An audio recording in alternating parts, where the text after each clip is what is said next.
સાદર વંદન, જય જિનેન્દ્ર. સર્વ કોઈને સ્વાગત કરું છું. આજે જૈન સાહિત્ય એકેડેમી ટ્રસ્ટના જૈન સાહિત્ય સર્ટિફિકેટ કોર્સના 48મા વ્યાખ્યાનમાં આપ સર્વનું ફરી એકવાર સ્વાગત છે. જૈન સાહિત્યની આપણી આ અવિરત સાધના સતત ચાલી રહી છે અને એક પછી એક પગથિયાનું જ્યારે આપણે ચઢાણ કરી રહ્યા છીએ ત્યારે 48મે પગથિયે જો આપણને ISO નું રજીસ્ટ્રેશન મળે ત્યારે ઉત્સાહ બેવડાય છે અને એમ થાય છે કે વાહ, તો હવે આપણે ચોક્કસ સારા રસ્તે છીએ, સાચા રસ્તે છીએ અને આ રસ્તો વધારે દીર્ઘ બનશે એવી ખાતરી છે. તો એ પ્રસન્નતાને વ્યક્ત કરતા આજે એક એવા જ પ્રસન્ન સાહિત્ય પ્રકાર વિશે આપણી સાથે જે વાત કરવાના છે એવા આપણા આજના વક્તા આદરણીય ડોક્ટર પિંકીબેન પંડ્યાનું હું સ્વાગત કરું છું, આવકારું છું. પિંકીબેન પંડ્યા, આપને આજે પિંકીબેન આપણી સાથે વાત કરવાના છે જૈન ફાગુ સાહિત્ય વિશે. ફાલ્ગુન, ફાગણ માસ અને એના પરથી આવેલો આ ફાગુ શબ્દ વસંત ઉત્સવ અને વસંત વિહારની જેમાં વાત કરવામાં આવી છે, શૃંગાર જેમાં ભરપૂર આલેખન કરાયો છે અને એવા સાહિત્ય પ્રકારમાં જૈન આચાર્યોએ જે અદ્ભુત પ્રદાન કર્યું છે એ આપણને આશ્ચર્યમાં મૂકી દે છે. એક તરફ ત્યાગ, સંયમ અને ઉપદેશની વાત અને બીજી તરફ શૃંગારની ભારોભાર વર્ણન અને કઈ રીતે આચાર્યોએ સમતોલ જાળવ્યો હશે એ તો તેઓ જ જાણે, પરંતુ એની આપણી સાથે વાત કરશે પિંકીબેન પંડ્યા અને પિંકીબેન આપણને સમજાવશે કે કેવા રસિક વર્ણનોની સાથે આ ફાગુમાં કેવા જાત જાતના સંદેશાઓ સમાયેલા છે. વાત કરવા માટે જેમને આમંત્રણ આપ્યું છે એ પિંકીબેનનો જો પરિચય આપવાનો હોય તો એમ કહી શકું કે ગુજરાતી સાહિત્યના અધ્યાપક, એસોસિએટ પ્રોફેસર છે.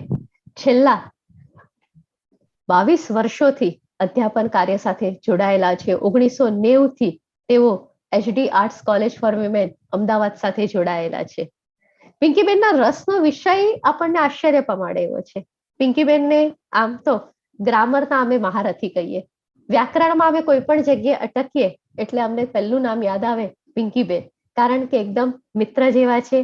ક્યારે પણ કોઈનું અપમાન કર્યા વગર એનું પૂરેપૂરું સન્માન જળવાય અને છતાં પણ વાત બરાબર યોગ્ય રીતે પહોંચાડી શકે એવા એક ખૂબ જ સોબર કહી શકે એવા અમારા એક અધ્યાપક છે.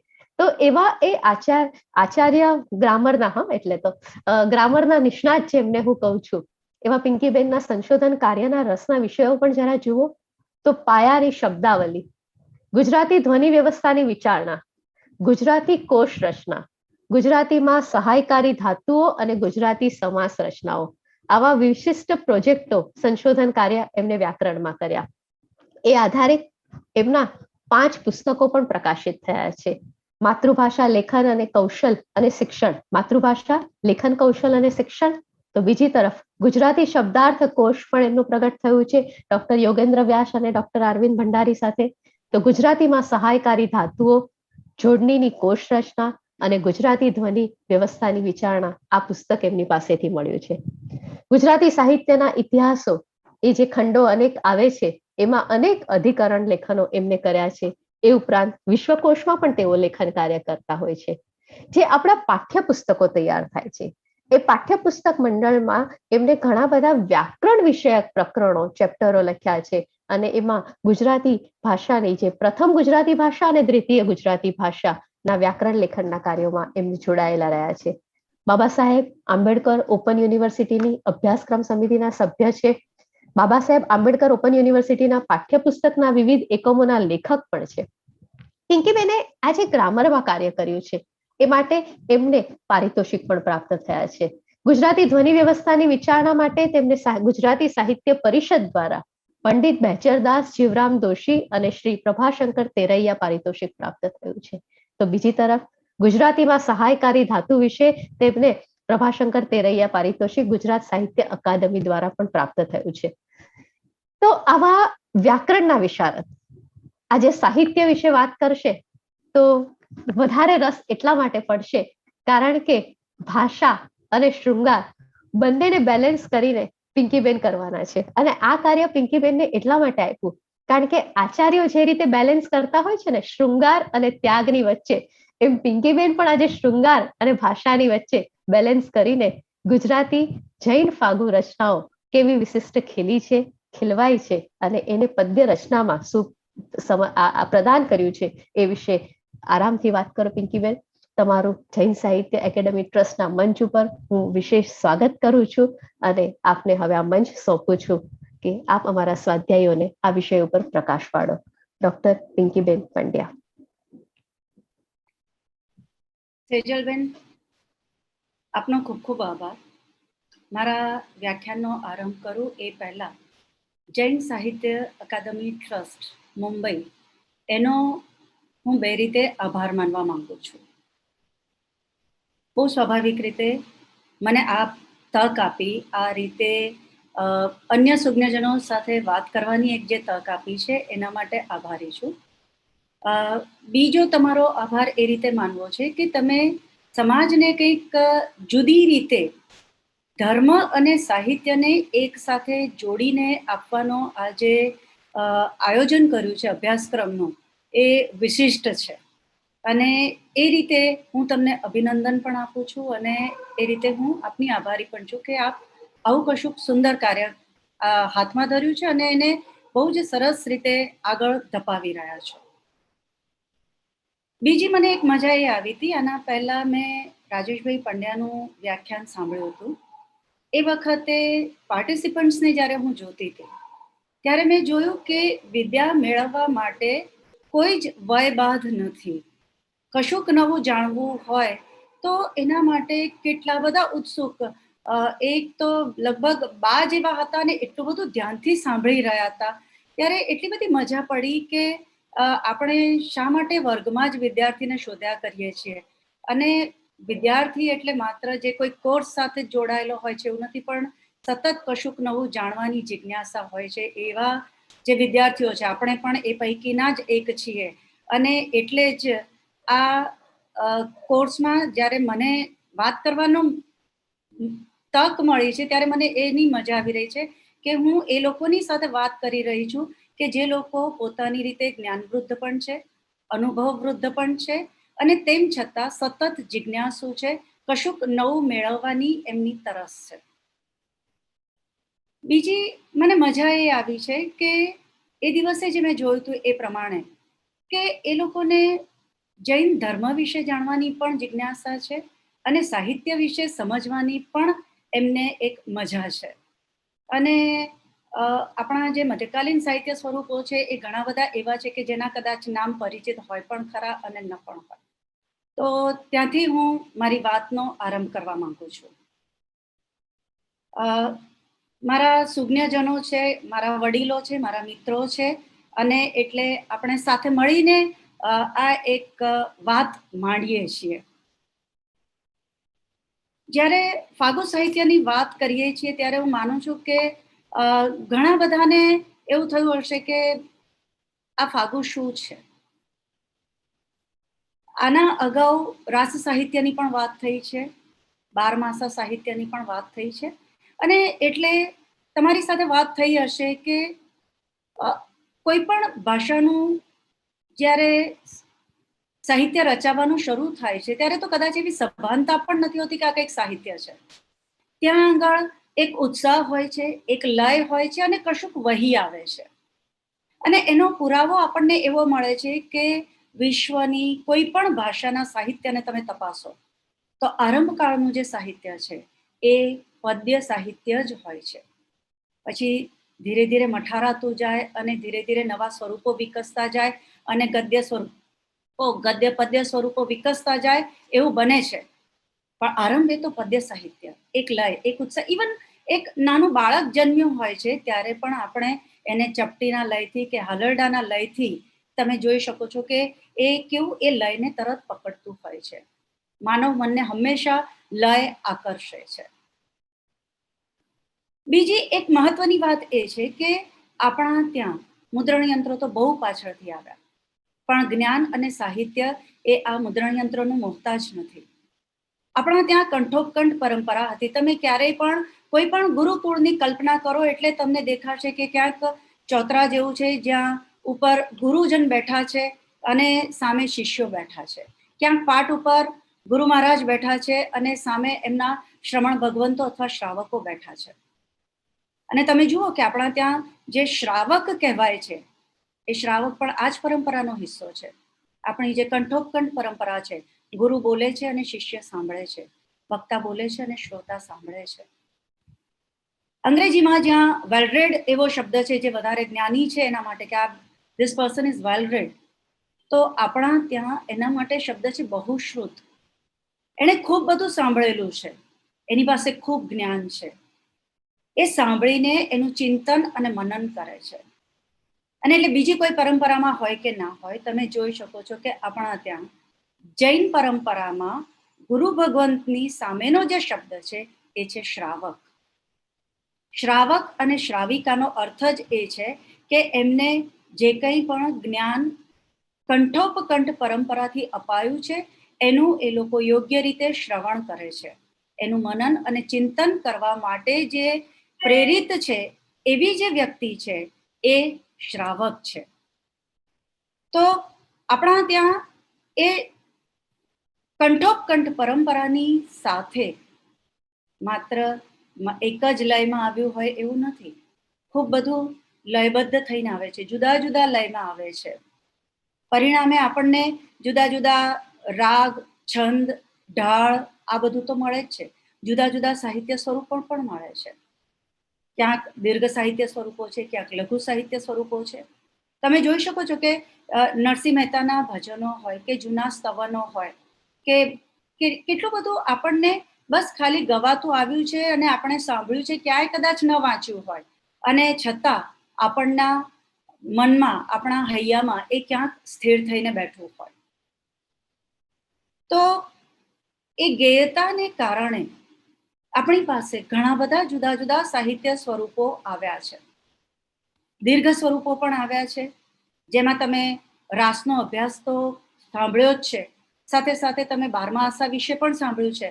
અને રાજગુરુ સાહેબે તો કેટલું સરસ રીતે તમને ગાઈને સંભળાવ્યું હતું કે તમને કદાચ એમ થાય કે આવી રીતે જો ગાઈને સંભળાવ્યું હોય તો રાસ, પ્રબંધ જેવી અનેક કૃતિઓ સ્વાભાવિક છે કે કંઠસ્થ થઈ શકે. પણ એની સાથે સાથે આપણી પાસે પદ, ગરબી, સ્તવન, છપ્પા આ બધા સાહિત્ય સ્વરૂપો પણ આવે છે. મને મનમાં એક આશંકા છે કે તમને ખરેખર સાહિત્ય કોને કહેવાય અથવા સ્વરૂપ કોને કહેવાય એના વિશે ક્યારેય કંઈ વિચારવાની જરૂર પડી છે? ક્યારેય કંઈ વિચાર્યું છે ખરું કે આ સાહિત્ય છે શું? એક સીધું સાદું એક્ઝામ્પલ આપો કે દાખલા તરીકે તમે કોઈકને એમ કહો કે એક છોકરો પાળી ઉપર ચડી અને સેલ્ફી લેવા જતો હતો અને પડી ગયો. અને તમે એમ કહો કે એ છોકરો પાળી ઉપર ચડ્યો, એના ભાઈબંધ એને કીધું તો ધ્યાન રાખો ત્યાં આગળ કિનારો છે. પણ એનું ધ્યાન તો પેલો સેલ્ફીમાં પાછળ શું દેખાય છે એ જોવામાં હતું. એ ધીમા પગલે પાછળ ખસતો ગયો. અચાનક એનું બેલેન્સ ગયું અને બાજુમાંથી કશું પકડવાની કોશિશ કરી પણ કંઈ હાથમાં ન આવ્યું અને એ પડી ગયો. તમે જુઓ કે પહેલી વાત જ્યારે તમે કહો છો કે છોકરો પડી ગયો ત્યારે તમારા સુધી ખાલી એક વાત પહોંચી કે એક છોકરો સેલ્ફી લેવા જતા પડી ગયો. પણ જ્યારે તમે આખી વાત પછી સાંભળો છો કે એ આમ કરવા ગયો, પછી એના ભાઈબંધે એને રોકવા ગયો, ત્યારે તમારી નજર સામે એક ચિત્ર ઊભું થતું ગયું. અને જ્યારે એક ચિત્ર ઊભું થતું જાય છે ત્યારે આપોઆપ આપણે એની સાથે જોડાતા જઈએ છીએ. નદીના પ્રવાહમાં વહેવું અને એના કિનારે ઊભા રહીને પ્રવાહ જોવો, બે વચ્ચે તફાવત છે. અને જ્યારે તમને કોઈક વાતના પ્રવાહમાં તાણીને લઈ જાય છે ત્યારે એ સાહિત્ય છે. હા, ઘણી વખત એવું બને છે કે એ સાહિત્ય આપણે એટલું બધું વાંચતા હોઈએ, સાંભળતા હોઈએ કે આપણને કદાચ એવું ધ્યાન જ ના રહે કે આ કોઈક સાહિત્ય છે. તમે જોઈ શકો છો કે આપણા જે જુદા જુદા સાહિત્ય સ્વરૂપો છે એનું એક નાની યાદી તમને આપી છે કે આપણા દીર્ઘ સ્વરૂપો કેવા છે અને આપણા લઘુ સ્વરૂપો કેવા છે. તમે આ સ્લાઇડ ઉપર જુઓ અને મને કહેશો કે આ શું છે. આદિદેવ અલવેસરુ વિનીતાનો રાય, નાબીરાયા કુલ મંડણો મરુદેવો માય. સ્ટ્રાઇક થાય છે આ શું છે? તમને તરત ખ્યાલ આવ્યો જ હશે કે આ આદિનાથ ભગવાનનું ચૈતવંદન છે. જી, મને જવાબ મળ્યો, ચૈતવંદન છે. એ જ રીતે બીજું જે છે, આશા પૂરે પ્રભુ પાસજી, ત્રોડે ભવ પાસ, વામા માતા જનમિયા અહિલંચન જાસ. તમે કહેશો કે આ પણ ચૈતવંદન છે, પાર્શ્વનાથ ભગવાનનું છે. આ ચૈતવંદન છે એ ખ્યાલ આવ્યો, પણ હું તમને એમ કહું કે આ પણ એક સ્વરૂપ છે. તો તમે સહેજ ધ્યાનથી જુઓ, તમને ખ્યાલ આવશે કે આદિનાથ ભગવાનનું ચૈતવંદન છે એટલે શું છે? એક સંક્ષિપ્ત પરિચય છે પ્રભુનો. વિનીતા નગરીનો રાજા, નાભી રાજાનો કુલદીપક, જેની માતા મરુદેવા છે, જેનો દેહ 500 દેહનો છે, જેમનું આયુષ્ય 84 લાખ પૂર્વનું છે, જેનું લાંછન વૃષભ છે, એવા ઉત્તમ ગણીને પદ્મ એટલે કે પદ્મ મુનિ એને પગે લાગી રહ્યા છે. તો એ જ રીતે તમે પાર્શ્વનાથ પ્રભુનું જુઓ, વામા માતા જનમિયા અહિલંચન જાસ, જેનું લાંછન નાગ છે. તો ચૈતવંદન તમે પદ્મ મુનિના ચૈતવંદન તમે જોશો તો તમને આ એક લાક્ષણિકતાઓ એની દેખાશે કે એની અંદર તમને પ્રભુનો પરિચય અપાયો છે. તો તમે એટલે આપણે કલ્પના પણ નથી કરી હોતી કે કેટલા બધા સાહિત્ય સ્વરૂપો આપણા રોજબરોજના જીવન સાથે વણાઈ ગયેલા છે. તમે વિચારી શકો ક્યારે કે ચૈતવંદનની જેમ સ્નાત્ર પૂજા જે છે, સ્તવન છે, થોય છે, સજ્જાય છે, ગહુલી છે, પારણું છે, ઇવન વિજ્ઞપ્તિ પત્ર, આ બધા એક પ્રકારના સ્વરૂપો છે. એની એક ચોક્કસ પેટર્ન છે. તમે જુઓ, કોઈ પણ સ્તવન હશે તો અંતે એના કવિનું નામ એની સાથે જોડાયેલ હશે. સ્નાત્ર પૂજા એની એક ચોક્કસ ફ્રેમમાં તમને જોવા મળશે કે 64 ઇન્દ્રો કેવી રીતે આવે છે, દિક્કુમારિકાઓ કેવી રીતે આવે છે. પારણું તમને બોલું એની સાથે તરત જ પર્યુષણનો 5મો દિવસ યાદ આવી જાય. તો ભગવાનનું પારણું જ્યારે ગવાય છે, સજ્જાય આપણી માનની સજ્જાય છે, ક્રોધની સજ્જાય છે, તો આ દરેક એના વિષયોની રીતે એની જુદી જુદી લાક્ષણિકતાઓને કારણે કોઈ એક ચોક્કસ પેટર્નમાં આવે છે. અને એ જે પેટર્ન છે એને આપણે સ્વરૂપ કહીએ છીએ. એ પેટર્ન જે છે એને આપણે એની લાક્ષણિકતાઓ કહીએ છીએ. કેટલાક સ્વરૂપો એવા છે કે જેમાં તમને એમ થાય કે આ જૈન સ્વરૂપ, જૈન સાધુઓને હાથે પણ એ સ્વરૂપ ખેડાયું છે, જૈનેતર લોકોના હાથે પણ ખેડાયું છે. રાસ છે, ફાગુ છે, પ્રબંધ છે, બારમાસા છે, પદ્ય વાર્તા, આરતી. આરતી જૈન વ્યક્તિ સાંભળે અને એના મગજમાં એક આરતી આકાર લે, અને એક હિન્દુ સાંભળે અને જે નવરાત્રિની આરતી એના મગજમાં આવે. આરતીનું એક સ્વરૂપ છે, હાલરડાનું એક સ્વરૂપ છે, ચરિત્ર એક સ્વરૂપ છે, જેની કેટલીક લાક્ષણિકતાઓ છે. અને એ લાક્ષણિકતાઓ તમને રસ પડે એવી 2 લાક્ષણિકતા તરફ 2-3 કૃતિઓના આધારે ધ્યાન દોરો. મધ્યકાળના જે કોઈ પણ સ્વરૂપો છે, ખાસ કરીને દીર્ઘ સ્વરૂપો જે છે, તો એમાં હંમેશા તમને એક વસ્તુ જોવા મળશે કે આરંભ જે છે એમાં ઈષ્ટદેવની સ્તુતિ હશે. એ ગણેશ પણ હોઈ શકે, એ પાર્શ્વનાથ પ્રભુ પણ હોઈ શકે, એ આદિનાથ પણ હોઈ શકે, સાથે સાથે લગભગ આપણી વિદ્યાની દેવી સરસ્વતી દેવી આપણને લગભગ બધા સાહિત્ય સ્વરૂપોમાં એમને આરંભે પગે લાગતા હોય એવા મંગલાચરણ મળે છે.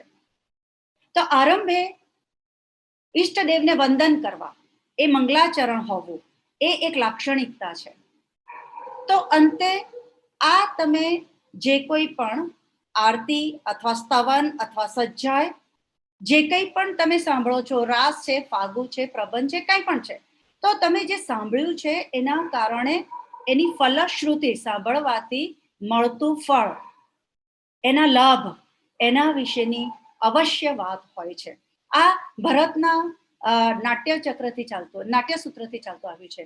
એમણે ભરત વાક્ય આપણે કહેવાય છે કે જેમાં સૌના મંગલની કામના કરવામાં આવી હોય છે. નાટ્યશાસ્ત્રથી આપણને આ વિગત મળે છે. અને એ ઉપરાંત કવિ જે છે, સર્જક જે છે, એનો પણ ઉલ્લેખ આપણને મળે છે. જો કે જૈન કૃતિના સંદર્ભે એની વાત થોડીક જુદી પડે છે. કેવી રીતે જુદી પડે છે એ વાત કરું, પણ સૌથી પહેલા તમે આ જુઓ કે નળાખ્યાન છે, તો નળાખ્યાનના આરંભે મંગલાચરણ છે, શંભુ સુતનું ધ્યાન જ ધરું, શંભુ શિવના પુત્ર ગણેશનું ધ્યાન ધરું, સરસ્વતીને પ્રણામ જ કરું, આદરો રૂડો નૈષધ નારાયણ. ત્યાં આગળ પછી એ કહે છે કે હવે હું આ કૃતિનો આરંભ કરીશ. અને તમે અંત જુઓ, એના જે મુખ્ય પાત્રો છે એની વાત કરીને કહે છે કે એ જે પાંચેના નામ લો, કળજુગ ત્યાંથી જાય જી, પુત્ર પૌત્ર ધન ધાન્ય સમૃદ્ધિ પામે, વૈનર વળી નર આ બધું પણ પામે, નારજી બ્રહ્મ હત્યાદિક પાપ ટલે ઉતરે ભવજલ પારજી. ત્યાં આગળ એની ફલશ્રુતિ છે અને પછી એનો પરિચય છે. વીર ક્ષેત્ર વડોદરા કહાવે ગર્વો દેશ ગુજરાતજી, કૃષ્ણ સુત કવિ ભટ્ટ પ્રેમાનંદ વાડવ 24 જ્ઞાતજી. તો હવે એક જૈન કૃતિ તમે જુઓ, આરામ શોભા રાસ. રાસમાં ચોક્કસપણે તમારે આની વાત થઈ જ હશે.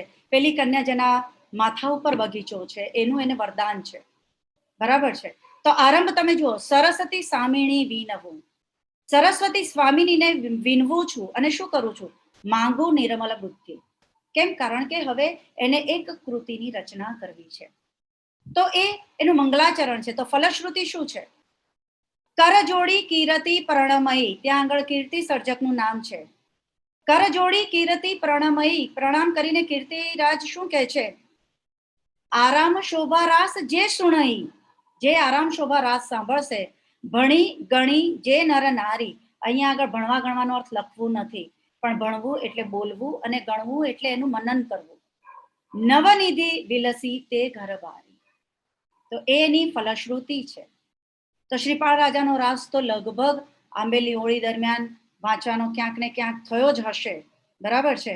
તો એનું મંગલાચરણ તમે જુઓ, કલ્પવેલી કવિયણ તરી સરસ્વતી કરી સુપસાય, આપણે હંમેશા સુપસાય તેમના કારણે સિદ્ધ ચક્ર ગુણ ગાવતા પૂરે મનોરથ માય, અલિય વિદ્યન સવી ઉપશમે, બધા વિઘ્નો જ્યાં શમે છે.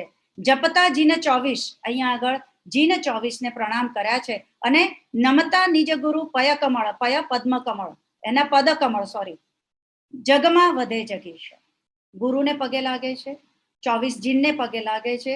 એ મંગલાચરણ સાથે શ્રીપાળ રાજાના રાસનો આરંભ થાય છે.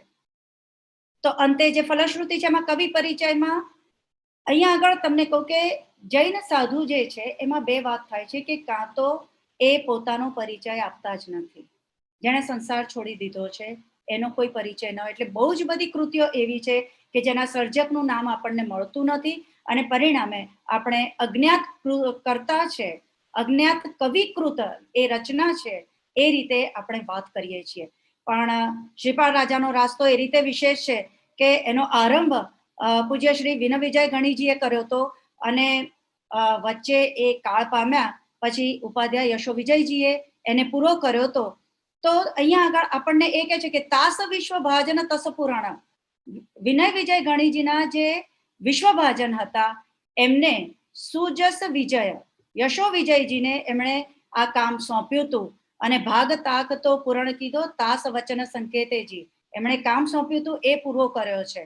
અને એ પછીની છેલ્લી બે લીટીમાં તમે જુઓ એની ફલશ્રુતિ છે, જે ભાવે સેજલબેન કદાચ નેક્સ્ટ સ્લાઇડ ઉપર છે આ, જે ભાવે એ ભણશે ગણશે તાસ ઘર મંગળ માળાજી, બંધુર સિંદુર સુંદર મંદિર મણિમય ઝાકળ માળજી. આ રીતે એની ફલશ્રુતિ આપણને એમાં આપે છે.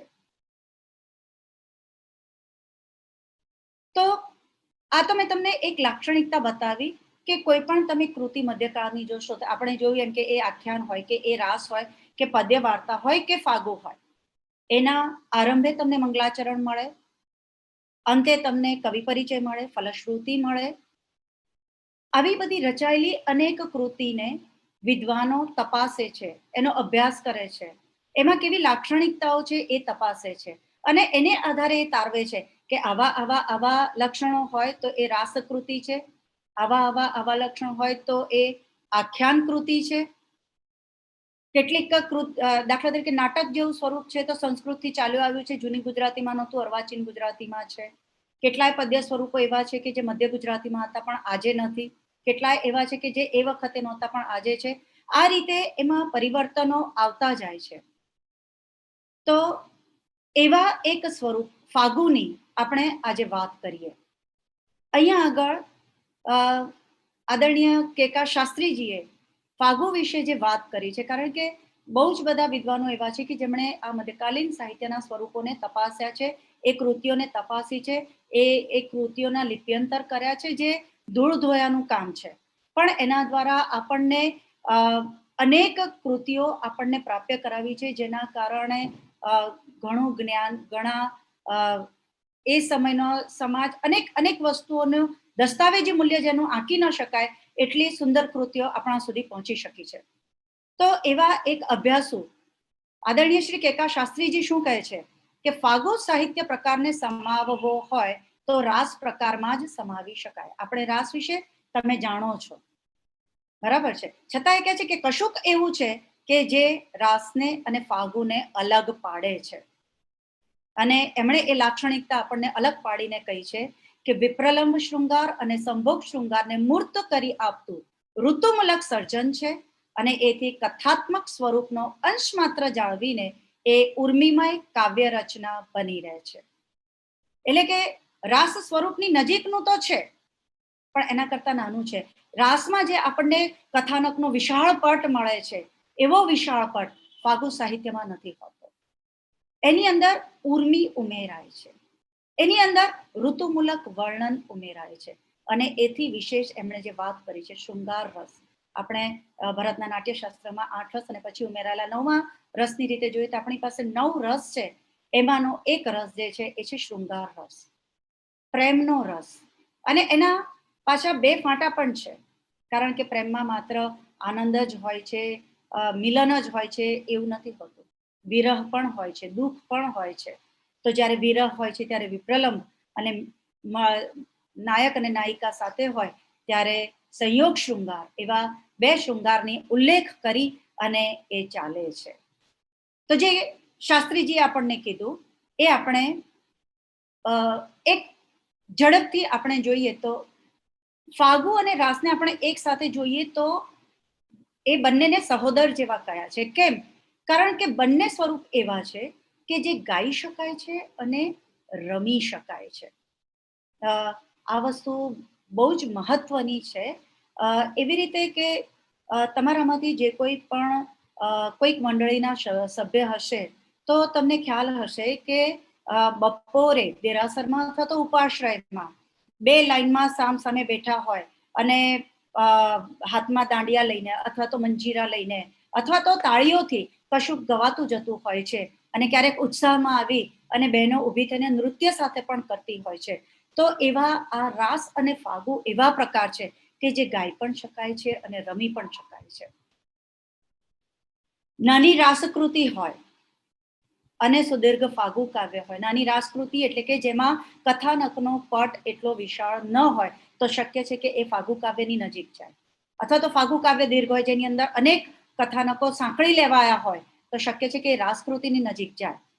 પણ બંને વચ્ચે એક બહુ મોટો ભેદ છે, જેનાથી બંનેને બહુ સરસ રીતે અલગ છૂટા કરી શકાય એમ છે, સમજી શકાય એવો છે. એમનો ભેદ એ છે કે વસંત ઋતુનું વર્ણન જેના કેન્દ્રમાં છે, પ્રકૃતિમૂલક. આપણે તો માત્ર પછી વસંતને કહીને નહીં અટકીએ, કારણ કે આપણે ચાતુર્માસની પણ વાત કરીશું એટલે વર્ષા ઋતુ આપોઆપ એની સાથે જોડાશે.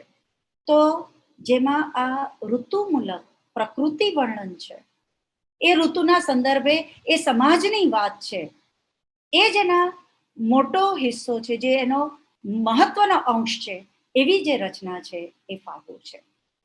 ફાગુને બીજા જેની સાથે જોડી શકાય છે, જેની હમણાં જ તમે કદાચ 1-2 લેક્ચર પહેલા જ જેની વાત થઈ છે, આદરણીય શ્રી નિરંજનભાઈ રાજ્યગુરુએ આપની સાથે જે વાત કરી હતી, બારમાસા.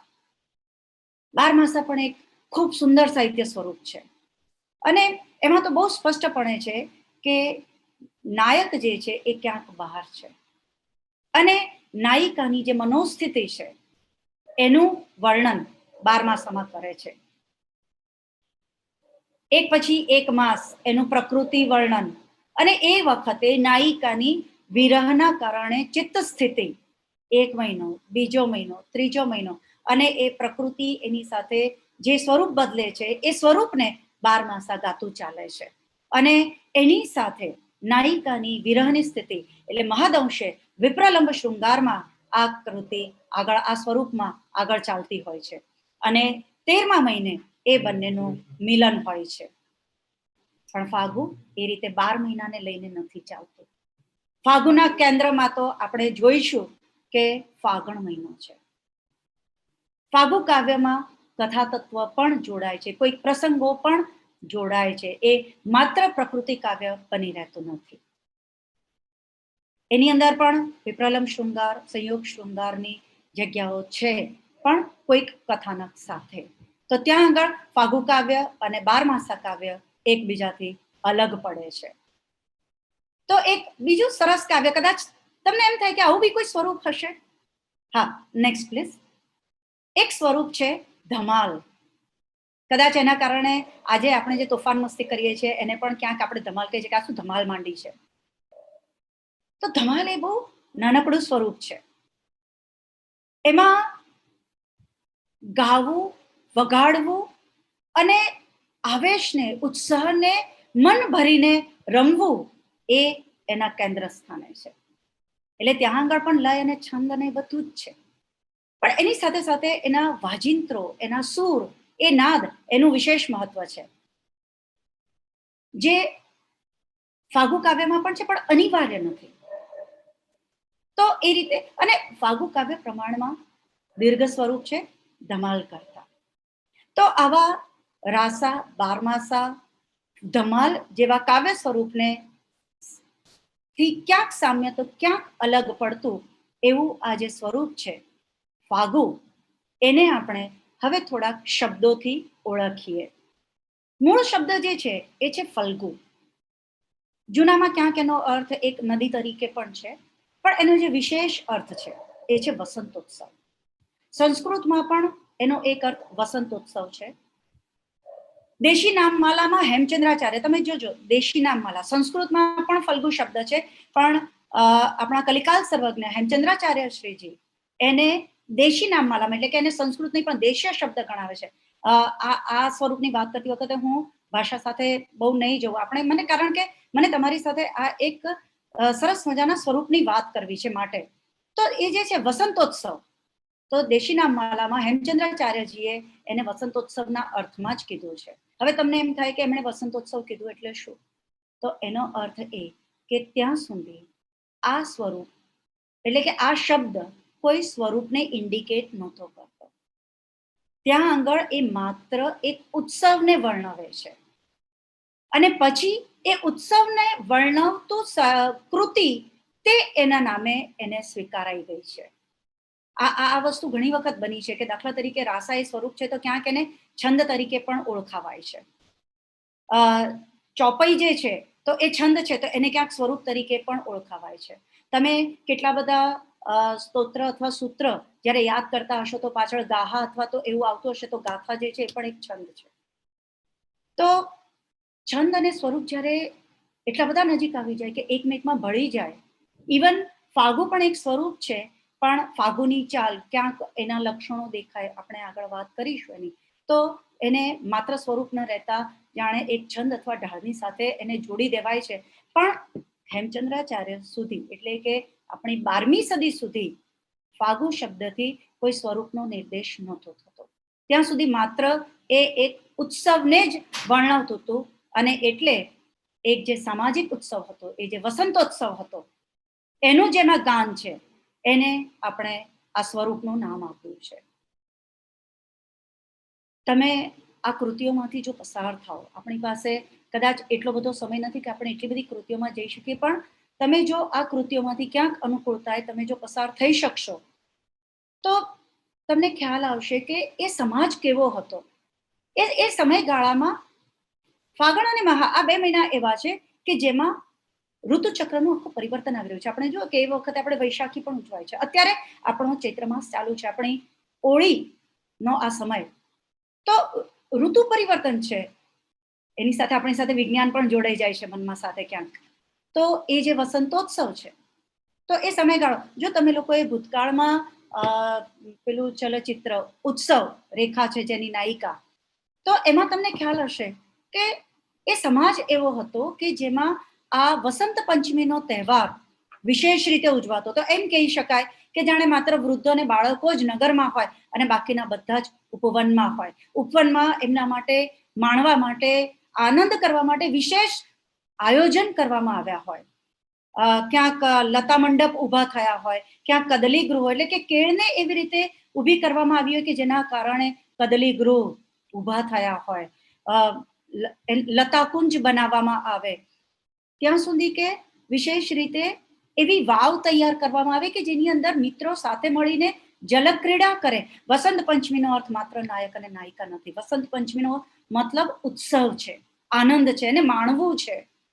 તો જલક્રીડા કરવી, અને તમે વર્ણનો વાંચો વસંત વિલાસમાં, એમાં તો એ વર્ણનો આવે છે કે માત્ર વાવનું તૈયાર કરવામાં આવી હોય એટલું જ નહીં, ત્યાં આગળ કે જલક્રીડા કરતા થાક્યા તો બેસવા માટે જાળીદાર ગોખ પણ છે કે જેથી કરીને વળી પાછા જલક્રીડામાં જોડાઈ શકાય. અને જલક્રીડા માટે જળ છે તો એને સુગંધિત બનાવવામાં આવે કે જેથી કરીને જલક્રીડા વધારે સારી રીતે માણી શકાય.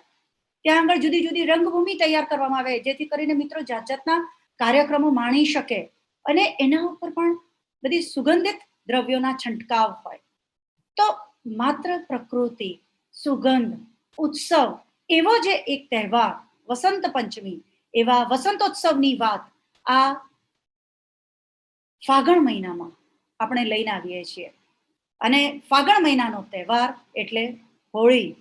ફાગણ અને હોળી તરત જ આપોઆપ જોડાય છે. અને ફાગણમાં ગુલાલથી રમવાની જે વાત આવે છે, તો એના કારણે ફલ્ગુ, જેનો ખરેખર અર્થ ફાલ્ગુન ઉપરથી આવેલો છે, એટલે કે મહિનાનું નામ હોવો જોઈએ, એનો એક અર્થ ગુલાલ પણ થાય છે.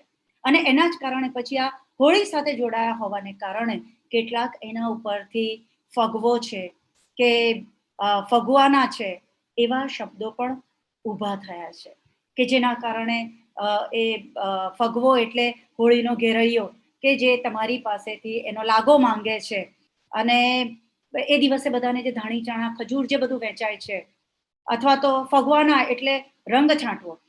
અને આને કારણે ક્યાંક એવું બી બન્યું છે કે લોકોએ આનો છેડછાડમાં પણ આ વસ્તુ થઈ છે અને પછી ધીરે ધીરે ક્યાંક અશ્લીલતા તરફ પણ સર્યું અને એના કારણે થઈને એના નકારાત્મક અર્થછાયાઓ પણ ઊભી થઈ. પણ ફગુહારા એવો પણ એક શબ્દ છે કે જે હોળી ખેલે છે એ કોણ છે તો કે ફગુવારો. ફાગુ રમે છે, ગુલાલથી જે રમે છે એ ફગવારો છે.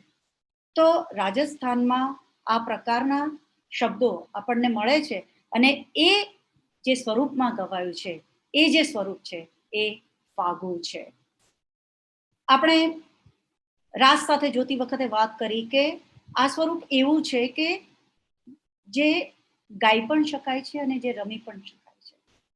મજાની વાત એ છે કે જે એકલા પણ ગાઈ શકાય અને જૂથમાં પણ ગાઈ શકાય, નૃત્ય સાથે પણ ગાઈ શકાય અને નૃત્ય વગર પણ ગાઈ શકાય. અને આ વસ્તુ આપણને કૃતિમાં વણાયેલી જોવા મળે છે. તમારી સામે છે, તમે જોઈ શકો છો કે દેવ સુમંગલ પુત્ત ફાગુ ગાયઉ ભો ભવિયા, હે ભવિક જન, દેવ સુમંગલ પુત્ત, સુમંગલા, સુમંગલાનો પુત્ર આદિનાથ, ભરતેશ્વર અને સુમંગલા આદિનાથ ઋષભદેવના પત્ની અને ભરતના માતા. તો એ સુમંગલાના જે પુત્ર છે ભરતની આ એનું ફાગુ છે અને એમાં એ કહે છે કે હે ભવિકજન તું ગા. અથવા તો બીજું જે છે સ્થુલિભદ્ર કોશા પ્રેમ વિલાસમાં, ફાગ ગાય સવ ગોરડી, ગોરીઓ બધી સ્ત્રીઓ ભેગી થઈ અને ગાય છે. ક્યારે? જબ આવઈ મધુમાસ, જ્યારે આ મધુમાસ આવ્યો છે ત્યારે બધા ભેગા થઈ અને આ ગાય છે. તમે જુઓ એના પછી ખેલા નાચઈ ચૈત્રી માસી, રંગે હી ગાવે વહુ. સુલીબદ્ધ ફાગુમાં છે કે ખેલે છે, નાચે છે, ગાય છે, રમે છે બધા. ફાગુ રમઈ તે ફરી ફરી નેમી જીણેસર બારી. ત્યાં આગળ ફરી ફરીને રમવાની જે મજા છે એની વાત નેમિનાથ ફાગુમાં પદ્મમુનિ કહે છે. વાજિંત્ર એની સાથે જોડાય અને ન પણ જોડાય. તમે જુઓ કે રાણપુર મંડન ચતુર્મુખ આદિનાથ ફાગ જે છે આ એક તીર્થ ફાગુ છે જેની આપણે આગળ વાત કરીશું. તો આ અહીંયા આગળ એ કહે છે કે નૃત્ય સમયે વાજિંત્રો વગાડવાની જે વાત છે, વેણા વંશ વજાવઈ ભાવઈ પંચમ રાગ રંગ ભરી એક ખેલઈ ગેલી જીણવર ફાગ. વાજિંત્રો વાગે અને એની સાથે જ્યારે ગવાય અને તમે વિચારો કે એ વખતે કેવું વાતાવરણ ઊભું થતું હશે. વેણા યંત્ર કરઈ આલી વીણી કરઈ ગાણી તે સવી સુરમણી મૃદંગ સરમંડલ વાજત ભરહ ભાવ કરી રમઈ વસંત. છુપઈ ફાગમાં આ વાત આવે છે. આ ગરબાની જેમ ઘૂમીને પણ કરાય છે, દાંડિયા સાથે પણ કરાય છે. વાજે ઝાંઝ પખાજને સહેલી રમે ફાગ તાલી દે તારુણી ગાય નવલારે રાગ. તો મેં તમને કીધું એમ કે આપણે ક્યાંક બધા બેઠા હોય ને જે ગવાતું જાય વગાડાતું જાય અને અંદરથી એક ઉત્સાહ આવે અને બહેનો ઊભી થઈ ગઈ હોય અને કાં ચામર લઈને નૃત્ય કરતી હોય, કાં ખંજરી લઈને કરતી હોય, કાં તાળીના તાલે કરતી હોય અને એક જમાવટ આવે, એવું આ સાહિત્ય સ્વરૂપ છે. આના સ્વરૂપની વાત હું તમારી સાથે થોડીક વિશેષ એટલા માટે કરી રહી છું કારણ કે ઘણા બધાને એવું થતું હશે કે આ ફાગુ છે શું. તો ફાગુ એ એક આવું સરસ મજાનું અંદરથી પલ્લવિત કરી દે એવું એક સ્વરૂપ છે. એનો આરંભ આપણે જે હમણાં જોયું હતું એમ કે કોઈ પણ મધ્યકાલીન સાહિત્ય સ્વરૂપ છે એનો આરંભ મંગલાચરણથી થાય છે. અહીંયા આગળ એક વાત તરફ ધ્યાન દોરવા માંગુ છું કે વાત આપણે જૈન ફાગુની કરવી છે, પણ મનમાં ક્યાંક હતું કે ગુજરાતી સાહિત્યનું ઉત્તમ ફાગુ એવું વસંત વિલાસ એ જૈન ફાગુ નથી, પણ એ ક્યાંક છૂટી ન જાય એવી અંદર એક લાલચ હતી. એટલે જે દ્રષ્ટાંતો આપ્યા છે એમાં મહદઅંશે વસંત વિલાસમાંથી લીધા છે કારણ કે જૈન ફાગુ વિશે તો આપણે આગળ વાત કરીએ જ છીએ. તો અહીંયા આગળ વસંત વિલાસના આરંભે જે મંગલાચરણ છે, પહેલૌ સરસ્વતી અરચિસુ રચિસુ વસંત વિલાસુ. યમક સાંકળી એ એનું એક મહત્વનું જે લક્ષણ છે ને એ તમે અહીંયા આગળ જોઈ શકો છો. અરચિસુ એટલે અર્ચીશું, જેની અર્ચના કરીશું. રચીશું વસંત વિલાસ અને વસંત વિલાસની રચના કરીશું. વીણી ધરઈ કર દાહિણી, જેને જમણા હાથમાં વીણા ધારણ કરી છે. વાહણી હંસલહુ જાસુ, જેનું વાહન હંસ છે. એવી સરસ્વતી માતાની અર્ચના કરી અને વસંત વિલાસનો આરંભ કરવો છે તો એ મંગલાચરણથી ફાગુનો આરંભ થાય છે. કૃતિમાં પોતાનામાં જ વસંતનું આ કાવ્ય છે એવું સર્જક બહુ સ્પષ્ટપણે કહી દે છે. અનેક કાવ્યોમાં સ્પષ્ટ રીતે કહેવાયું છે. વસંત વિલાસના તો શીર્ષકમાં તમે જોઈ શકો છો, પણ એ સિવાય પણ અનેક કાવ્યો કે જેમાં સ્પષ્ટ રીતે વસંત નથી કહેવાયું પણ એના કાવ્યમાં એ આ ઋતુનું કાવ્ય છે એ વણાઈ જાય છે. બહિનુએ ગયઈ હિમવંતી હેમંત ગઈ છે. વસંતી લયું અવતાર અલી મકરંદી મુહરિયા કુહરિયા સવી સહકાર. અલી એટલે ભમરા, મહરિયા એ મુહરિયા એ મુખરિત થઈ રહ્યા છે, એ ગુંજારો કરી રહ્યા છે. કુહરિયા સવી સહકાર. અહીંયા આગળ સહકાર એટલે આપણે જે કોઓપરેશનના અર્થમાં સમજીએ છીએ એ નથી. સહકાર એટલે આંબો અને કુહરિયા જે સહકાર હવે જે આંબા હવે કોળી રહ્યા છે, જેના ઉપર હવે મોર બેસી રહ્યા છે, એવી વસંત આવી છે. તો એ ભરતેશ્વર ચક્રવર્તી ફાગમાં તમે જુઓ, ગાઈસુ માસ વસંત હું ભરહેસર નરવિંદો. જ્યાં ભરતેશ્વર નરવિંદ છે, જ્યાં નરેન્દ્ર છે, જે રાજા છે, તો એવું એમાં હું આ વસંત માસ વિશે ગાઉં છું. અથવા ચુપઈ ફાગમાં તમે જુઓ, મદ માધવ રીતિ કામિની કંત રતિપતિ રમી રાવ વસંત. વસંત નો જે રાજા છે રતિપતિ કામદેવ, એની વાત આવે છે. અને પછી એ પ્રકૃતિ કેવી રીતે એ વસંતના પ્રભાવને ઝીલે છે. વસંત તણા ગુણ ગહ ગયા મયમયા સવિસકા. બધા આંબા જાણે મગમગી રહ્યા છે. સુગંધ બધે જે ફેલાઈ રહી છે. દહ દિશી પસરઈ પરિમલ, દસે દિશામાં એની સુગંધ ફેલાઈ રહી છે. નિર્મલ થયા દિશી અંત. તમે એને જેમ વાંચતા જાઓ, જે એની એક મજા આવે છે, એ કૃતિમાંથી જ્યારે આપણે પસાર થઈએ ત્યારે ખ્યાલ આવે.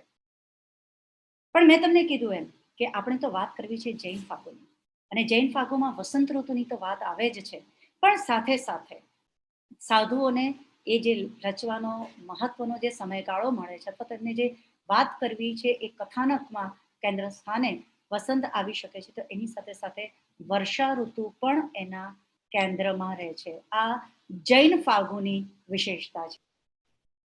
તો જો વસંતનું વર્ણન સુંદર રીતે થઈ શકતું હોય તો વર્ષાનું પણ એવું જ સુંદર નિરૂપણ થઈ શકે છે.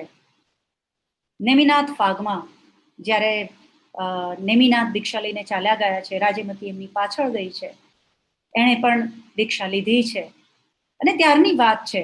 જીરીમીરી વરસે મેહ, જીહા ભીંજે કોમલ દેહ.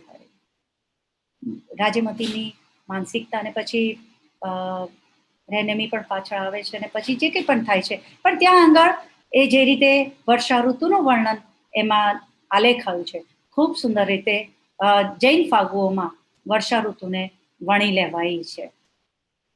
પ્રકૃતિ આવે છે, એની સાથે એ માનવ મનને પણ કેવી રીતે પ્રભાવિત કરે છે એ પણ ફાગુ કાવ્ય માટે રસનો વિષય બની રહે છે. ફાગુ કાવ્યમાં આવે છે કે આ પ્રકૃતિ માનવ મનને કેવી રીતે છેડે છે, કેવી રીતે એના વિવિધ ભાવોનું એ ઉદ્દીપન બની રહે છે. માનિની જન મન ક્ષોભન, જે પેલી માનીની સ્ત્રી છે એના મનને ક્ષોભન કરે છે, એનો પ્રિય તેની પાસે નથી.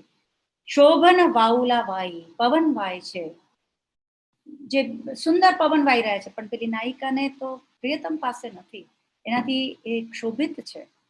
તો એ જ રીતે તમે બીજી પંક્તિમાં જુઓ, વની વિલસઈ શ્રીય નંદના ચંદન ચંદ ચુમીતો.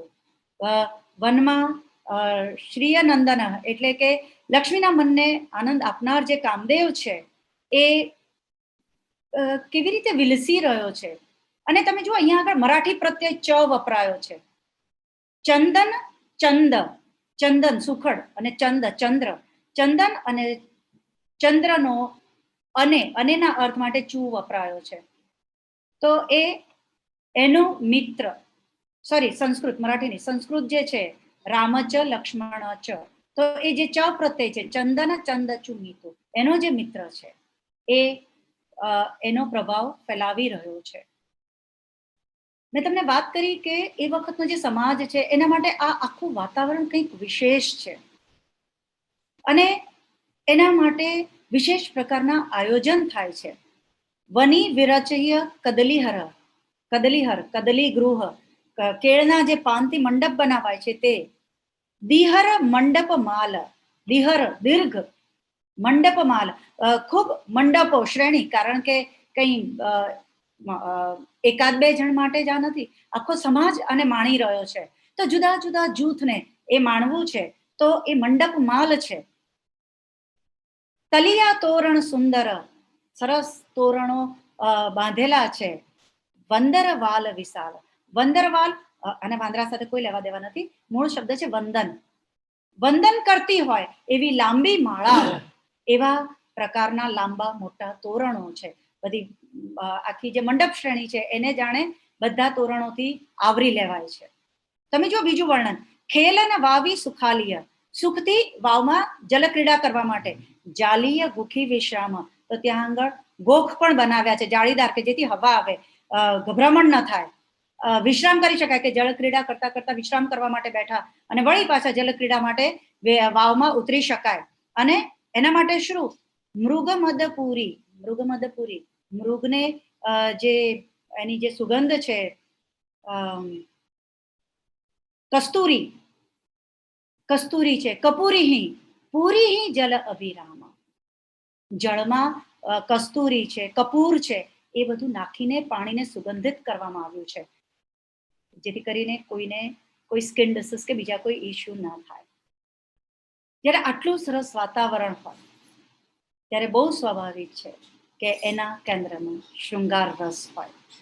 શૃંગાર રસ આપણે વાત થઈ એમ બે પ્રકારના, સંયોગ અને મિલન. તો સંયોગ જે છે એ સંયોગ શૃંગાર છે, વિરહ જે છે એ પ્રલંબ શૃંગાર છે, અને મિલનની મજા ત્યારે છે કે જ્યારે એની એક તડપ ઊભી થઈ હોય, એની એક અર્જ ઊભી થઈ હોય. એટલે વિરહથી વાત મંડાય, પેલો ચંદ્ર મનને બાળતો હોય એવું લાગે, કેસુડાના ફૂલ જાણે આગ વરસાવતા હોય એવા લાગે, અને એવી વિરહિણીની વ્યથાને આલેખતા જઈને આગળ ચાલે ત્યારે વિપ્રલંબ શૃંગારમાંથી આગળ વધાય અને પછી પ્રિયતમ આવે. પેલો પ્રિયતમ મોડું થયું છે એટલે મનાવવાની કોશિશ કરે, ખોટું ખોટું રીસાવું, ખોટું ખોટું મનાવું, અને અનેક આવી ચેષ્ટાઓ સાથે એ સંયોગ શૃંગાર આકાર લે. એવા સંયોગ શૃંગાર અને વિપ્રલંબ શૃંગારને આકારતું આ ફાગુ કાવ્ય બહુ સ્વાભાવિક છે કે એ સમયનું એક લોકપ્રિય સ્વરૂપ બની ગયું. કદાચ તમને ઓછો રસ પડે, પણ સ્વરૂપની દ્રષ્ટિએ આ એક વિગત પણ મહત્વની છે જેના તરફ આપણું ધ્યાન હોવું જોઈએ કે એમાં ગેયતા માટે માત્રામાં છંદો પ્રયોજાયા છે. ખાસ કરીને દુહા, અનેક કૃતિઓ એવી છે કે જેની કડીઓ સળંગ દુહામાં રચાઈ હોય, પણ સાથે સાથે દુહા અને રોળાની પણ રચના આપણને મળે છે. ક્યાંક એવું બને છે કે દુહા જેવી રચના કરવામાં આવે છે. એક જેને આપણે શાસ્ત્રીય જ્ઞાન કહીએ એટલા પૂરતું હું તમને કહું કે દુહો જે છે એ 4 ચરણની રચના છે, જેમાં પહેલા અને ત્રીજા ચરણમાં 13 માત્ર અને બીજા અને ચોથા ચરણમાં 11 માત્રા હોય છે. જુદી જુદી રીતે એ ગાઈ શકાતો હોય છે, એટલા માટે ફાગુ કાવ્યને એ ઉપકારક નીવડે છે. અને એની સાથે સોરઠા અને રોળા એ એની નજીકની માત્રા ધરાવતા જે છંદ સ્વરૂપ ધરાવે છે એવા આ છંદો એની સાથે ગવાય છે. એના કારણે એક આપણે જેમ નવલકથામાં પ્રકરણ હોય કે નાટકમાં અંક હોય, એવી રીતે આપણને ઘણા ફાગુ કાવ્યમાં ભાસ એવી રચના મળે છે. આ ભાસ એટલે જેમાં દુહાની એક કડી હોય અને પછી 2 કે 2-3 જેવી રોળાની રચના હોય. આ રીતનું એક યુનિટ જે બને એને આપણે ભાસ કહીએ છીએ. તમારી સામે કેટલાક આવા ફાગુ આપ્યા છે મેં, કે જેમાં એટલે કે નોંધ લીધી છે કે જીનપદ સૂર્યકૃત સ્થૂલિભદ્ર ફાગુ છે કે રાજશેખર સૂર્યકૃત નેમિનાથ ફાગુ છે, તો એની અંદર આ પ્રકારની ભાસ ધરાવતી રચના છે. તો સળંગ દુહા તો મેં કહ્યું કે એ તો બેઝિકલી છે જ, દુહા તો એનો પ્રાણ છે જાણે. તો જંબુસ્વામી ફાગ છે, જીરાપલ્લી પાર્શ્વનાથ ફાગ છે, તો ત્યાં આગળ સળંગ કડીઓમાં દુહા જ છે અને એ જુદી જુદી રીતે સરસ રીતે ગાઈ શકાય છે. અત્યારે કદાચ રાજગુરુ સાહેબ આપણી જોડે હોત તો કદાચ એમણે આપણને સરસ રીતે આ ગાયને સંભળાવ્યું પણ હોત. એક બીજી મહત્વની વાત એ છે કે આ છે જૂની ગુજરાતી, કૃતિઓ બધી રચાઈ છે જૂની ગુજરાતીમાં, પણ એમાં ક્યાંક સંસ્કૃત શ્લોકો, ક્યાંક છૂટાછવાયા, ક્યાંક સમાંતરે સળંગ સંસ્કૃત શ્લોકો મળે છે, જે આપણને અને શક્ય છે કે આ જે શ્લોકો છે એ સર્જકે પોતે રચેલા હોય, અથવા શક્ય છે કે પ્રચલિત સુભાષિતો હોય, પણ એ કથાનક સાથે જોડાતા હોય. તો એમાં જે તે સર્જકની જે વિદ્વત્તા છે એ આપણે જોઈ શકીએ છીએ. જેમ એના છંદ મહત્વના છે, એવી જ રીતે એક એનું અત્યંત મહત્વનું લક્ષણ છે આંતરયમક. આંતરયમક એટલે શું કે જે આપણે મંગલાચરણમાં જોયું હતું, સરસ્વતી અરચીસુ રચીસુ વસંત વિલાસુ. તો અરચીસુ અને રચીસુનો જે યમક થયો, એક સમાન ઉચ્ચાર આપણને જે લાગે છે, અને જૂની ગુજરાતીમાં તો વચ્ચે ક્યાંય જગ્યા જ નહોતી છોડાતી, એટલે જે એના પાઠ એના જે ઉકેલતા હોય એ જે સંશોધક છે એના માટે તો આ વસ્તુને સમજવાની ખાસ મહત્વની બની રહે કે અરચી શું છે કે અરચી શું છે, કે કઈ રીતે એ શબ્દો જોડાય છે અને તો એ અર્થગામી બની શકે. તો એવા આંતરયમક એણે ફાગુને એટલું બધું લોકપ્રિય બનાવ્યો કે એક વખત જાણે એવી ઓળખાણ બની રહી કે ફાગુ કાવ્ય એટલે આંતરયમક ધરાવતી રચના. ઓફકોર્સ આપણે બધા ફાગુ કાવ્યમાંથી પસાર થઈએ તો ખ્યાલ આવે કે આંતરયમક અનિવાર્ય નથી, પણ લગભગ અનિવાર્ય કહી શકે એટલી મહત્વની લાક્ષણિકતા બની રહી છે. આગળ તો આપણે વસંત વિલાસમાં એ જોયા જ, પણ બીજા તમે જુઓ કે મેં તમને કીધું એમ કે શબ્દને જો આપણી સામે ખોલીને ન મૂક્યા હોય તો સમજવાનું અઘરું પડે. તરુવર વાસ નિકેતન, હવે તરુવર વાસ નિકેતન એમ કેવું, વાસ નિકેતન કેવું, કેતન કિશલ સંતાન. જ્યાં આગળ તરુવર એટલે કે વૃક્ષ, એ વાસ નિકેતન, વાસ એટલે રહેવું ને, નિકેતન એટલે ઘર, જે રહેવાનું સ્થાન છે તે. કેતન કિશલ સંતાન, કેતન એટલે ધ્વજ. તો જાણે કૂંપળો જે છે એ એની ધ્વજ હોય કામદેવની એવું લાગે છે. એ જ રીતે તમે બીજું ઉદાહરણ જુઓ, મયણ મહાભળ ન સહી સહી હી હણઈ બાણ. તમે જુઓ, એક સહી એટલે સહે, મદન જે છે એ એના બાણ બધા સહી શકે તેમ નથી. હે સખી, એ હૈયું હણે છે. તમે જુઓ કેટલા સમાંતર એક સરખા સ્વરૂપ ધરાવતા શબ્દો પણ જુદા અર્થ, અને એના કારણે સદાતી ચમકૃતિ. એટલે આ જે આંતરયમક છે એ સર્જક અને ભાવક બંને પક્ષે મજા લાવનારી બાબત છે. સર્જક પાસે જ્યારે એવું શબ્દ ભંડોળ હોય કે એ આવી રીતે શબ્દોને એક સાથે પ્રયોજી શકે અને વાચક વાંચે ત્યારે આહા થઈ જાય કે શું આ સર્જક કેવી રીતે આ શબ્દોને સાથે લઈ આવે છે. અને આવા આંતરયમક માત્ર એક બે કડીમાં નહીં, તમે આમ જાણે સળંગ એ ચાલતું આવે, એક પછી એક કડીમાં એ વહેતું આવે અને એના શબ્દો ક્યાંક મનને અડી જાય. અને પેલું શૃંગાર રસ તો છે જ, પ્રકૃતિ નિરૂપણ તો છે જ, પણ ભાષા પણ એના એક રંગથી વળી પાછું આપણને જાણે ગુલાલની જેમ એક રંગની છોડમાં નવડાવી જાય. એવા અદ્ભુત આંતરયમક કૃતિને એક નવું સ્વરૂપ આપે છે. મેં તમને કીધું એમ કે આંતરયમક એટલો બધો પ્રચલિત થઈ ગયો હતો કે એક વખત એવું થઈ ગયું કે એ પ્રકારની જે દુહા હોય જેમાં આંતરયમક હોય એને ફાગુ કહી દેવું, અથવા તો ફાગુમાં આંતરયમક હોય જ એવી પણ એક ધારણા જાણે બંધાઈ ગઈ હતી. પણ એ માત્ર ધારણા જ હતી. આંતરયમક હોય એ અનિવાર્ય નથી. દાખલા તરીકે પદ્મકૃત નેમિનાથ ફાગુ છે, અથવા તો વસંત ફાગુ કે બીજા અન્ય કેટલાક ફાગુ કાવ્યો છે, તો એ ફાગુ કાવ્ય છે એમાં વસંતનું વર્ણન છે પણ આંતરયમકની રચના નથી. તો સામે પક્ષે બીજી જગ્યાએ એવું પણ થયું છે કે આંતરયમકની રચના હોય એટલે જેમ રાગ કે ઢાળ કે દેશી કે એવું કંઈક લખ્યું હોય એવી રીતે ફાગુ લખેલું હોય, ફાગુની દેશી હોય પણ વસંતનું વર્ણન ન હોય. વિનય વિજયજી કૃત નેમિનાથ ભ્રમર ગીતા છે, અથવા તો આધ્યાત્મિક ફાગ જે છે વાહણનું ફાગ, તો એમાં આ ફાગુની દેશી છે પણ એમાં વસંતનું વર્ણન. તો જાણે વસંતના વર્ણન જેટલી જ આંતરયમકની રચના પણ મહત્વની બની રહે છે. બીજું એક સરસ જે છે એ છે અન્યોક્તિ. અન્યોક્તિ એટલે દાખલા તરીકે 3 જણ છે, અ બ અને ક, નાયક અ ને નાયિકા બ બહુ ખીજાય છે અને બહુ જ કહી દેવું છે, પણ એને એવી રીતે કહે છે કે બધું કને સંબોધીને કહે છે કે તારામાં તો બુદ્ધિ જ નથી, સમયસર તો તું કોઈ દિવસ આવે જ નહીં. હવે કને ખબર છે કે આ મને એડ્રેસ કરીને નથી કહેતું એટલે એને કોઈ ફેર ના પડે. પણ નાયક પણ કશું ના કહી શકે કારણ કે તરત એમ કહેવાય કે ભાઈ તને ક્યાં કહું છું. તો અન્યને ઉદ્દેશીને જ્યારે કહેવાય છે તો એ અન્યોક્તિ છે. આ અન્યોક્તિ જે છે એ ફાગુને બહુ જ્યારે ભાવક એમાંથી પસાર થતો હોય છે ત્યારે એને વધારે અંદર ખેંચી જાય છે. દાખલા તરીકે અહીંયા આગળ તમારી સામે 2 દ્રષ્ટાંત મૂક્યા છે કે અલિરાજ એટલે કે ભમરાને સંબોધીને કહે છે કે તમે એમ કે મદથી વિવળ બનીને બહુલસીરી એટલે કે બોરસલ્લી પાસે તમે જાઓ છો. આ જેમ કે તમારું ભદ્રપણું છે ને, કેમ સંપત્તિ વીણ સુકમાલતી, જે સુકાઈ ગઈ છે, જેની પાસે હવે એના પુષ્પો નથી રહ્યા, એ માલતીને તમે આજે વિસરી ગયા છો. તો જાણે દેખીતી રીતે ભમરાને સંબોધીને કહે છે, પણ અહીંયા આગળ નાયકના ભ્રમરપણાની વાત છે કે હવે નાયિકાનું સૌંદર્ય ક્યાં ઝાંખું પડ્યું છે તો એ બીજી કોઈક સુંદર નાયિકા તરફ એ ખેંચાઈ રહ્યો છે. અથવા તો એના પછી તમે જુઓ, સખી અલી ચલણી ન ચાંપઈ, ચરણથી ચાંપતો નથી ભ્રમર.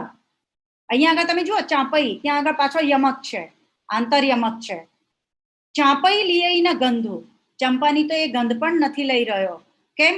રૂડઈ દોહગ લાગઈ, જે ખરેખર સરસ છે એનું એ દુર્ભાગ્ય છે કે એને કેટલાક નિયમો લાગુ પડે છે. તો આ રીતે આંતરયમકની સાથે સાથે અન્યોક્તિ પણ કૃતિને ચમત્કૃતિજન્ય બનાવે છે, આકર્ષક બનાવે છે, આસ્વાદ્ય બનાવે છે. કૃતિને અંતે ફલશ્રુતિ હોય છે. ફાગુરે સુણતઃ ગુણતઃ, તમે જો આ ફાગુને સાંભળશો, પાપ પણાસઈ દૂર, પાપ જે છે એ દૂર થશે. ગાઈ જે નવરંગ ફાગ એ, જે નવરંગ ફાગ ગાશે, લાગએ નવી પાપ લેવા, એને પાપથી એ દૂર થશે, એને લેશ પાપ નહીં લાગે.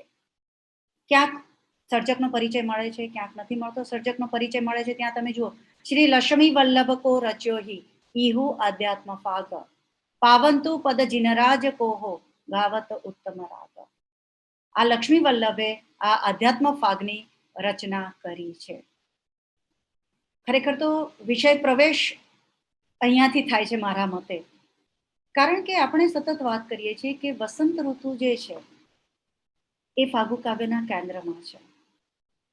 એનો શૃંગાર, નાયક અને નાયિકાના મિલન અને વિરહની વાત, એક માદક વાતાવરણ, એને પોષક એવી કડી શૃંખલા, ભાસની રચના, એક શૃંગારિક વાતાવરણ રચાય છે. તો જૈન સાધુ શા માટે આની વાત કરે? જૈન સાધુ જે સંયમની વાત કરનાર છે, જેણે સંસારને છોડ્યો છે, જે સંસારને અસાર કહે છે, એવો એક સાધુ શા માટે આવા કોઈક, ચાહે વસંત હોય, ચાહે વર્ષા હોય, એવી કોઈક પ્રકૃતિની વાત કરે, નાયક અને નાયિકાના વિરહની વાત કરે, એમના ક્યાંક શક્ય એવા મિલનની વાત કરે? શા માટે? સાહિત્ય જે છે ને એ એક પેલી ક્વિનાઇનની ગોળી જેવું છે. જ્યારે ક્વિનાઇનની ગોળી મોંમાં મુકાય છે ને, ત્યારે તો જીભ ઉપર ખાલી ગળપણ જ આવે છે, પણ પેટમાં ઉતરી ગયેલી જે કડવાશ છે ને, એ પેલા રોગને મારે છે. આપણને ઓપરેશન પહેલા એક એનેસ્થેશિયા આપવામાં આવે છે. જ્યારે એનેસ્થેશિયા અપાઈ જાય પછી શરીર ઉપર ક્યાં શું વાડકાપ થાય છે કશી જ ખબર નથી પડતી. પણ જ્યારે પાછા હોશમાં આવીએ છીએ ત્યારે એ વાડકાપની અસર ચોક્કસ થાય છે. આ જે સાહિત્ય છે એ પણ આ ક્વિનાઇનની ગોળી અથવા એનેસ્થેશિયા જેવું છે. જ્યારે એમાંથી પસાર થતા હોઈએ છીએ ત્યારે એના રસને માણવામાં એટલા બધા લીન થઈ જવાય છે, એટલા બધા એમાં ખોવાઈ જવાય છે કે એમાં કશુંક વણી લઈને અપાઈ જાય છે, એની ખબર પણ પડતી નથી. ક્યાંક અચેતન માનસ ઉપર એ એવો પ્રભાવ છોડી જાય છે. એટલે જ આપણા ત્યાં પુસ્તકને ઉત્તમ મિત્રો કહેવાયા છે, કારણ કે એ તમારી અંદર કેવા ફેરફાર લઈને આવે છે, તમને કેવા કેળવી શકે છે, તમને કેવા ક્યાં વાળી શકે છે. તો એ સાહિત્ય જે છે એ ક્યાં કેવો પ્રભાવ છોડે છે એની ખબર નથી પડતી. ક્યાંક સીધે સીધો ઉપદેશ અપાય તો કદાચ એ કંટાળાજનક લાગે, જોકા આવે. તમારી સાથે કોઈક વાત કરતું હોય કે તમારા જે કર્મો છે એ તમારે ભોગવવા જ પડે, તમારા કયા ભવનું કર્મ ક્યારે ઉદયમાં આવે નથી સમજાતું, તો આ વાત 5 મિનિટ 10 મિનિટ કદાચ સાંભળી શકાય, પણ પછી મગજને એનો ભાર લાગવા માંડે છે. પણ આ જ વસ્તુ જ્યારે સાહિત્ય કૃતિ રૂપે વણાઈને આવે છે ત્યારે અંદરથી જાણે બહુ સહજ રીતે વાત ક્યાંક પેલા ઝિક્સો પસલની જેમ અંદર ક્યાંક ગોઠવાઈ જાય છે. આપણે ભગવાન મહાવીરના ઉપસર્ગની વાત કરતા હોઈએ, કાનમાં ખીલો ઠોકાયો છે એની વાત થતી હોય, અને પછી એની સાથે આવે કે આગલા ભવમાં ગોવાળ સાથે શું થયું હતું, તો આ કર્મનો ઉદય થયો છે અને માટે ઉદય થયેલા કર્મને તો ભોગવવું જ પડે. અને એ વાત ક્યાંક મગજમાં બેસી જાય છે. જ્યારે પોતાના ઉપર કોઈ કર્મની ભોગાવલી આવે છે અને ત્યારે થાય છે કે ખબર નહીં આગલા જન્મમાં મેં શું કર્મ કર્યા હશે. સીધા ઉપદેશ રૂપે આવેલી વાત કરતા સાહિત્યમાં વણાઈને કોઈક વાત આવી અને એ કંઈક જુદી રીતે અસર કરી જાય છે. મને લાગે છે કે જૈન ધર્મની આ એક વિશેષતા છે કે એમાં ભગવાન જે છે એ કોઈ અવતાર નથી, એ કોઈ પૈગંબર નથી, એ બી એક પૂતગલમાંથી આવેલો એક જીવ છે, એક ભવી જીવ જે છે કે જે કાળાંતરે ક્યાંક ને ક્યાંક વધુ વિકસતો ગયો છે, જેણે પોતાની જે મર્યાદાઓ છે એને એ અતિક્રમતો જાય છે, ધીરે ધીરે એ જ્ઞાન માર્ગે આગળ વધતો જાય છે. અને એટલે જાણે કોઈ પણ ભવી જીવ કદાચ તીર્થંકર ન હોય તો પણ એ કેવળી બની શકે, એ સિદ્ધશિલા પર બિરાજી શકે, એ મુક્તિપુરી સુધી પહોંચી શકે, એ વાત આપણી અનેક વાતોમાં વણાઈને આવે છે. દાખલા તરીકે ભરતેશ્વર બાહુબલી રાસ છે, તો ત્યાં આગળ ભરતની આખી જે વાત છે કે એણે બધા ભાઈઓ પાસેથી રાજ્ય માંગ્યા ને બાહુબલીએ ના પાડી કે આ વસ્તુ તો નહીં થાય, બે વચ્ચે યુદ્ધ થયું અને પછી એમને અચાનક ખ્યાલ આવ્યો કે આ હું શું કરી રહ્યો છું, મારા ભાઈ સાથે યુદ્ધ. આજે તમે જુઓ કે કેટલા બધા વચ્ચે ભાઈઓ વચ્ચે સંપત્તિના નામે કે બીજા અનેક નામે ઝઘડા થતા હોય છે, અને ત્યારે એમ થાય કે જો આ વાત સાંભળીએ તો એ વખતે થાય કે બાહુબલી આવડું મોટું રાજ્ય માત્ર આ એક કારણસર છોડી દઈ શકે? યુદ્ધના મેદાનમાં બાજી જ્યાં પોતાની જીત પલટવામાં છે ત્યાં આગળ પંચમુષ્ટિ લોચ યુદ્ધના મેદાનમાં શક્ય છે, એક માણસ આ ગતિ સાધી શકે છે. પણ આજ બાહુબલી વળી પાછા મારાથી 98 ભાઈઓ નાના છે અને એમને હું પગે લાગુ, અહંકાર આવ્યો તો કેવળ નહીં થાય. ત્યાં આગળ બહેનો આવીને કે વીરા ગજ થકી હેઠા ઉતરો, ગજ પર માન ન હોય, ગજ પર કેવલ ન હોય. અભિમાનથી તો અડધે ક્ષણ છેટે રહી ગયેલું કેવળ દૂર રહી જાય એવું બને. આ વસ્તુ આપણને કથા સાંભળતા સાંભળતા ક્યાંક ક્યારે શું અસર કરી જાય. ઇલાચી કુમાર પેલા નટ દોરી ઉપર છે અને અત્યાર સુધી કેટલું બધું, ખરેખર તો એ બાળપણમાં વિરાગી હતા અને પછી આ રસ્તે આવ્યા છે, પેલી નટડી પાછળ ઘેલા બન્યા છે, પણ દોરી પર ખેલ કરતા કરતા સામે ગોચરી વળતા મહારાજ સાહેબને જુએ છે, નીચી નજર છે અને એ મહિલો એક સેકન્ડમાં જે જાગે છે. શુષ્ક ઉપદેશ કામ કરી શકે એના કરતા અનેક ગણું કામ આ કથાઓમાં વણાઈને આવે. પેલા અયમત્તા મુનિ બાળપણમાં એક હોડી પાણીમાં રમતી મૂકી અને પછી પ્રતિક્રમણમાં જે પશ્ચાતાપ જે છે, આ જ પશ્ચાતાપ રાજર્ષિ પ્રસન્નચંદ્ર એક સેકન્ડ પહેલા મૃત્યુ પામે તો જે 7મી નરકે જનારો આત્મા હતો દેવલોક, અને હજી તો વાત પૂરી થાય પહેલા તો દુંદુભી ગાજી ઉઠે છે. તો જે આ વાત આવે છે કે શુષ્ક ઉપદેશ કદાચ જે કામ નથી કરી શકતા એ કામ આ સાહિત્ય કરે છે.